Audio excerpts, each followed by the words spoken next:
Confederate government no longer exists. Tony, yeah. You made some very good arguments, and I understand it. And the problem is it's based on some hypotheticals. If we had been given what we should have been given, then we would have been in a better place today. Therefore, we feel that we are owed money. And I get that. That's not a bad argument. However, I like to do math. So if we look at the civil rights and war on poverty programs that began in the 1960s, the general number is $20 trillion was spent on it. Now, ignoring the fact that when those were signed into law, I think it was Lyndon Johnson was surrounded by Black people. So clearly these were programs that were made for Black people. But as has been argued on Clubhouse many times, well, those benefited mostly white, poor women. So if we take that and say, okay, only 13% of the only 13% of that went to Black people, because Black people have 13% of the population. That's still $2.6 trillion. Jewish people got $30 billion after World War II. That was their reparations. So I don't think, even if you want to say, okay, that's a little high, I still think $2 trillion in reparations certainly is on par with what other groups have gotten. But putting that aside, let's go to the hypothetical and the cost of freedom, what it costs the U.S. government. Let's say hypothetically, at the time of the when the southern states seceded from the Union, the North said, hey, you know what? We're good. You want to keep slavery? Go ahead. We're not going to get involved. We're going to split the United States. What would have happened? Hypothetically? Well, hypothetically, I think slavery eventually would have ended. But there's 350,000 white men whose ancestors would have been alive today. How much do Black people owe them? And what price are you going to put on that? So I think we can all go into hypotheticals here, but ultimately, the way I view this is simple. At a certain point, correctly so, Black people were unfairly treated. But at a certain point, the assistance that comes from other white people through the government in the form of taxes and other legislation has got to end. And I think we are seeing the end of that.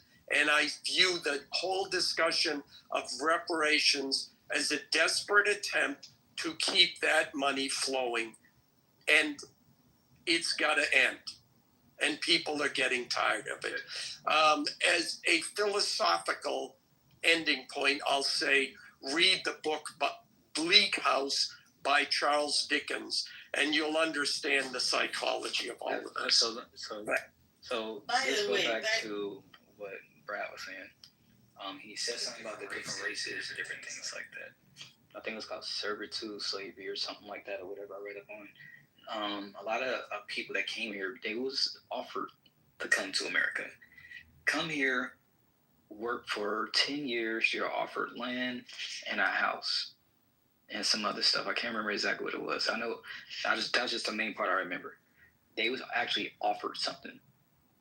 Now let's go to the Japanese and people like that, how they was treated, different things like that. Everyone knows in the South, if you was not pure European blood, you was treated fucked up, period. You feel me? Now, those same people that left, that left the South that went to New York, West Coast, other areas like that, they try to act like the white people. They was doing way worse than the fucking white people that was doing to people in the South. Well, not the hanging and shot. I didn't take that back. That's way too much to say. But in the West Coast and different things, like there was no free spot for black people to live and actually grow something, period. You went to the West Coast, you was getting kicked out of neighborhoods by Asian people, Hispanic people, Armenians, and different shit like that. Don't know if y'all know that. It's still like that to this day. New York, I can't speak for New York because I haven't did too much history search on New York, and I never really talk about something I do not know nothing about. That's just not me. Now, Alan, everything you were saying, different things like that, I hear you, I understand you, and different things like that. I just don't 100% agree with saying nothing is old and different things like that. And y'all cannot sit here and say, "Oh, our grandparents didn't do nothing," or "I didn't do nothing." Cool, you didn't, but guarantee even your cousins, if anybody's between 80 to 100 years old, it's not 100%. They watch hanging. They watched something that was something. They watched something that was totally fucking against humane and said nothing about it. Only a few people that was older came out and spoke on it and said, at that point in time, it was a different way of thinking. I changed how I thought. Who said that? The owner of the Cowboys. We're not going to sit here and look at all these photos of hangings and skinnings and we've got a picnic, pick a nigga, and different things like that happened in the 1930s and 40s and the 50s and 60s and shit like that. So, y'all gonna have this, like, I don't give a fuck attitude, cool. But also lets me know that you have no heart. It also lets so that's it. We didn't say anything. Can I get in this since this is he answered, Brad. I'll be quick. The fact that we didn't say anything, you have no idea what people said. You have no idea what people did or did not do, how they voted, and I'm sorry, Tony, that's a weak argument. I said it was Americans. I'm just gonna speak on it in regards. Oppose slavery, period, and oppose the treatment. Yeah, I'm going to speak on this. So the indentured servitude, it's glossed. It was mostly glossed by British historians. Fuck the English, because those guys, I literally wish I could piss in the Queen's fucking skull every day of my life. But you think that it was indentured servitude and they were promised. Usually it was 7 to 10 years, also 15 years. And these motherfuckers signed a contract by a group of people who didn't know how to read. The literacy rate in Ireland was 1% at the time, less than 1%, and it was only held to those who came down from Britain or who had ties to the elites in Britain. The rest of the population didn't know how to fucking read. But yet, no problem. We'll go with that they were offered a promise of America. No. They were offered the promise to get off the land, which was actually given to people who aligned with England's interests. So all of the colonialism and all the bullshit that every other country experienced around the world under England's issues, they first tried out in Ireland. That was the testing ground for all of this shit. So those Irish people were gathered up. Children were taken to the tune of 500,000 at a time, put on these things called coffin ships, and these little boxes that they were allowed to stand in, which were no bigger than, guess what, a fucking coffin. And then they had to sail the months-long voyage across the North Atlantic, which is fucking precarious in its own right, and go and land in a shore and be fucking treated there. They didn't even know if they were actually going to America, because at the same time, guess what? They were also sent to the Caribbean, which is why you have such deep Irish roots or Irish DNA throughout the Caribbean, because guess what? They had to work in the sun and the sugarcane fields as well. Or they were sent to Australia, or they were sent to the continent of Africa to work under the British Empire. This is why Irish people and Irish DNA is so proliferated around the world, is because they were literally kidnapped and sent around the world. And as far as like the potato famine that people want to bring up, they had a blight of potatoes, but it wasn't the food source that was primarily the cause of it.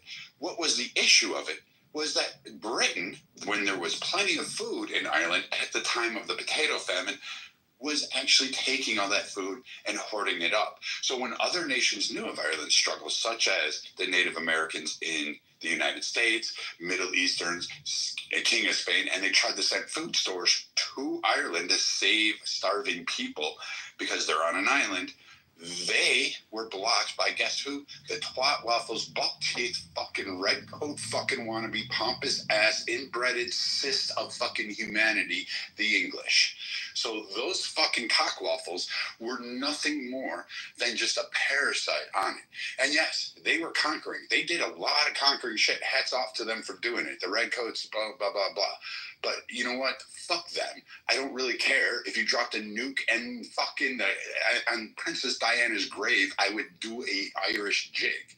I don't have any love. And then as far as indentured servitude in America, you would actually be found surprised because it was more of like a weird parole system that if the Irish indentured servitude was able to meet the terms of their conditions, all the owner had to do was say, well, they owe me a penny, or they owe me a pound of extra, or I had to do this, or they violated some other thing, and they just had to make it up. And so these people were indentured servitudes for a lot longer than you'd like to think.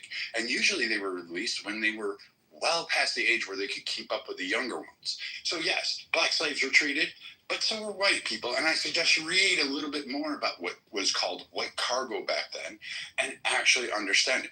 And then you can fast forward to where we have slavery that has existed in history.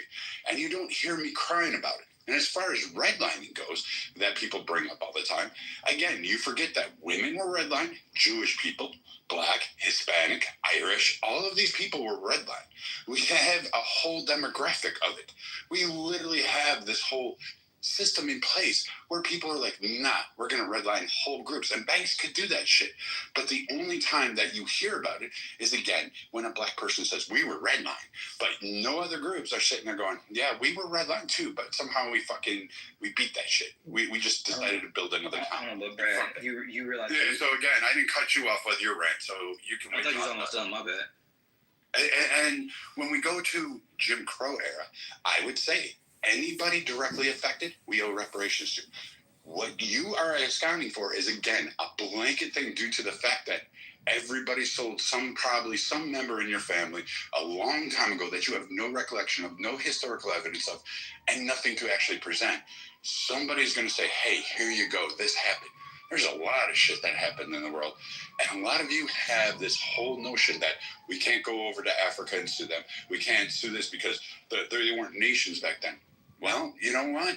The U.S. government wasn't the same then either. I mean, we did have a civil war. You don't have the Confederacy to sue. You never sued any of the major holding offices over this. And now all of a sudden you want to do it as a whole by people who were never slaves, which the federal government already deemed in the recent decision in Tulsa, where just because you were black and you were living in the United States does not mean you're entitled to any kind of compensation because of what happened in the past, unless you were directly impacted. And this needs to be a narrative that is stuck in people's heads. You're not going to get free money. You're not going to find a way to get rich. And you're not going to be able to hustle that way. The best thing I can tell you is go get education, which 22 states offer free college. You can get it a plethora of other ways. There is a ton of grants, scholarships, particularly if you're a woman, gay, fucking left-handed, black, Hispanic, Asian. You can get all of that shit. Non-binary Latino midgets. Latino midgets. You can get all that shit. And you can take it and go build wealth. And oh, by the way, the thing about we weren't able to build systemic wealth leaves after 3 generations. But guess what else happens? Nobody ever cites the other part of that study. Systemic poverty also leaves after 3 generations. It's a complete lie, Brad. It's a complete lie. Just like how black people didn't know how to read back then, yet the average black person had a full practical understanding of the Bible. I just don't understand why people are going to continue to perpetuate this lie. And to be very honest with you, a lot of black America better be careful when it comes to the question of reparations and following the money, because a lot of said black people were in business with those white slave owners, okay, and slighted a lot of them as they were losing their businesses. So who really owes who what? Hey, Brad, to go back, you realize how you came up bringing up... Wait, hold on. Before you go, Tony, I want you to make sure, is anybody that has not had a chance to speak at all want to jump in here? Jason? Yeah, I would appreciate it, yeah. Go for it. Yeah, so I'll just say, I guess one thing I always bring up in these conversations is what about the British royal family? I mean, it wasn't this United States government that legalized slavery or set it up.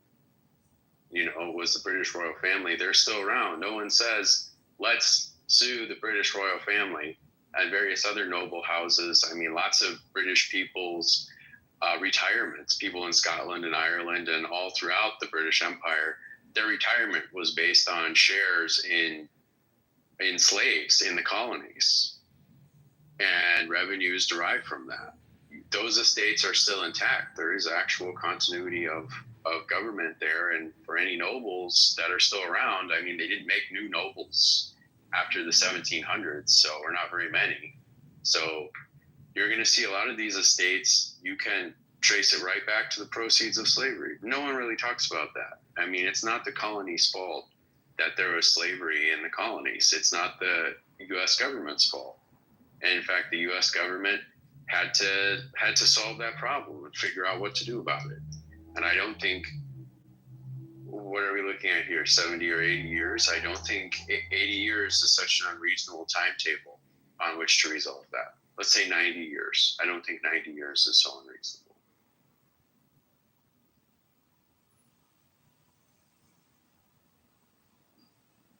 What do you think about that, Tony?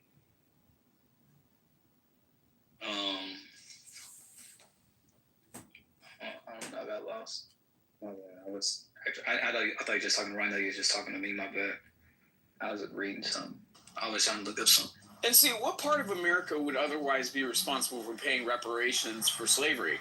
You think that people in California should have to pay black people in Mississippi reparations? But that's already on the table already. No, that shouldn't be on the table. No, I'm saying, like California already got some type of. You didn't listen to what he said, Tony. Thank you. 70% of the landmass wasn't even a part of the United States, even after the United States became a country, and they still had slavery. So again, is Black America knocking on the door of Spain? Is Black America knocking on the door of Portugal? Is Black America knocking on the door of Mexico? The deflection is crazy. But one thing I can't. No, I'm just asking for consistency. And if we're not going to be consistent, then the whole effort is pointless. But one thing, anybody has look. My thing is like this. I'm not gonna pick and choose who pays and who's not. Whoever has a big part playing in it pays. Period. The people from our Caribbean and different things like that, we understand that they have to go through the Queen and shit like that because of the things they did. So you think that people in the state of Hawaii, their tax dollars should be used to pay reparation? Can I finish? I said the companies. I said fuck the government. The government don't want to pay up. Fuck it. We can sue the companies that played a big part in that shit. They still living. They companies are still going to this day. So y'all need. So it's like if you want to bring up that, I have a backup. Then another backup. Hold on. I know you can make up new arguments if your previous argument fails. Thanks for admitting that. So to Adam's point, that's being I think overlooked. I just want to hammer it home. So slavery officially ended in 1865, right? So here's the states in the Union that were not states at the time. Colorado added it in 1876. North Dakota, South Dakota, Montana, Washington, all added in 1889. Idaho, Wyoming added in 1890. Utah in 1896, Oklahoma in 1907, New Mexico in 1912, Arizona in 1912, and Alaska and Hawaii in 1959. So what do you supporters of reparations think about taxpayers' dollars from those states that weren't even part of the Union going towards it? Seems to me like a pretty unfair ask, but I'd love to hear your response. If someone specifically going to that state saying that, then you're a dummy. You're a dummy. A person's a dummy to even think to even say, "Oh, let me go ask Nebraska this." No, they send the government. That's number one. And two, people keep bringing up California and different things like that. Those motherfuckers did way worse than the fucking South it was, even to this day. They fucked up. So like no, hold on. Give me an example of what California did that was way worser, to quote you. Go ahead. Okay, cool. So, we know in the South there was the KK and shit like that. Cool. We understood there. You think it's cool? The KKK No, was like, cool? I don't mean, when I say cool, I don't mean like that's cool. I mean that's saying that's just like a period. You feel me? I mean, saying I made a statement. I don't feel you. I know what you feel me, but I'm not really it's like following. harassment. Can you maybe get to the point? Yeah, you said that you said, and I quote, what California did was way worser. Yeah, I know. Please explain. I appreciate you for letting me finish. And so what happened was in the South or whatever, we had sundown towns, you had the KKK, but black people were still able to build something like Atlanta, different cities in Houston, different things like that. In California, you try to do any type of building, they burned your shit down. Wait a minute. Tony, have you ever been to Richmond, California? In Oakland? Or Oakland. No, Oakland's a different city. I'm saying Oakland. Have you ever been to Richmond? No, you asked me if I've been. No, I've not been. Have you ever been to Oakland? Have you ever been to Oakland? I understand Black Town. What about East Palo Alto? How about Compton? How about Watts? How about Hawthorne? Can I finish? What about Ladera Heights? Because right now you're losing. Shit, what about Culver City? Yeah, that's not a black town. That's a Jewish town. But so don't forget, I live in LA. so then, like I said, like Compton, any places like that. A lot of business that was going to stuff like that. You understand that they did hire Southern police officers to bring them over there because why black people couldn't really build nothing out there, even if they tried to. Okay, so hold on. Hold on. I want you to tell me what California did that was way worser, your words, than what happened in the South. You haven't gotten to the way worser part. Get to the way worser part. They couldn't build nothing in California. White people are complaining about that today. A lot of black people out there are dumb as fuck. Let's be honest. They don't know too much due to the fact that they don't have. Wait a minute. Now you are being the most bigoted person on the stage. Did you literally just say that black people are stupid and don't know too much? To the South, yes. Black people. Hold on. According to Tony, black people are stupid and don't know too much. He said they are dumb as fuck and don't know too much. They're dumb as fuck. I mean, if anything, the conditions of California, how they've engaged in institutional racism along his logic, is actually more detrimental to white people today, given the existence of the California Coastal Commission. So, I mean, it's very funny to me how he wants to say that, California was so oppressive towards people of color, and he still can't point to me what color those people were, where they lived, and what specifically happened to them. You're making bits and pieces of sound bites and talking points, and you're not really making an actual point or an argument. I mean, to you, because you're not that bright, but I can just land. And that's not going to work either. But you're not. I'm just letting you know you're not going to get very far doing that. And I'm okay. Because if you didn't comprehend what I said, I just go on mute. I said what I said. If you didn't comprehend, that's okay. You can use big words to try to make it sound just say nothing. But anybody that understands what I said and actually did their research. Tony, the reason you're getting pushback here is because what you said didn't make any sense, and we're giving you an opportunity to try to make some. I mean, every time I explain, I get mid cut off. No, you said. I'll repeat what you said. You said what happened in California was way worser than what happened in the South. They built nothing out there. Hold on. And then when I drilled into it, you said that the blacks in California were dumb as fuck. They don't know too much. Honestly, Tony, I think that your talking points are clearly the most anti-black that I've heard on this stage. Well, it seems like Mr. wants to say something, and I guess I would say, Tony, you didn't really answer the question of what California did. I did. You said black people couldn't build anything, but you didn't say what California did that led to that. So what he's referring that led to that is a task force in the county of Los Angeles. Okay, he claims to live in the county of Los Angeles. So next to where Dodger Stadium was built, a lot of that subdivision was cleared out to basically. Are you talking about Echo Park? Yes, and then so it was supposed to be dedicated towards affordable housing, and it was repurposed as otherwise. So they put together a task force to investigate potential claims that any people who occupied that region or any of their descendants may have today. And none of that had anything to do with black people. Oh, I didn't say anything about that. You did. Sorry. Tony, you're in Hollywood. Are you gay? That's West Hollywood. I'm in Hollywood. That's a big difference. But are you gay? You got East Hollywood, you got West Coast, you got the West Hollywood. That's where the gay people are at. Are you gay? And I live where everybody else that's not gay live at. Okay, but are you gay? I am not gay. Okay. You know about West Hollywood? Are you gay? You gonna hang out in one of the little rainbow clubs over there?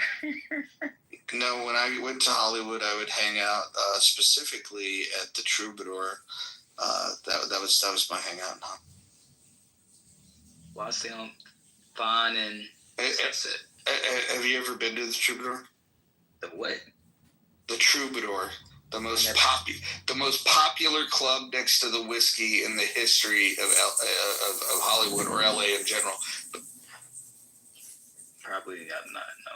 You've never heard of the Troubadour, and you live in Hollywood. Yeah, I'm there. I've been living here since 2018, so I probably have not heard of it. Jesus Christ. Have you ever heard of the Seventh Veil? No. So you don't know anything about Hollywood. What do you do? Just sit in your house and play video games? No, I just get invited to places. I just go, look at the address, and I show up. This is weird. How is it that somebody that lived in Northern California knows more about your fucking town than you? Because I'm from Texas and you're from California. How long have you been in Hollywood? Since 2018. So you've been there for 7 years, and somebody that's visited there a dozen times knows more about it than you. Dude, that's kind of like one of the most iconic music spots, and I'm not even from California, dude. What are we talking about? I do not know what the Troubadour is. Seventh Veil? I know that That's a one. strip club. No, we were talking about the Troubadour. He was mentioning. Oh, okay. You also mentioned Seventh Veil, and I know that's No, that's iconic for a different reason. Yeah, Seventh Veil is one of the grimier strip clubs of all time, and the only reason that people might know the name is because Motley Crue sang about. Do they still have the guitars hanging on the wall at the Troubadour or no? The only time I've ever been in the Troubadour, I wasn't looking what was on the walls. I was looking what was 6 inches in front of me. That's fair.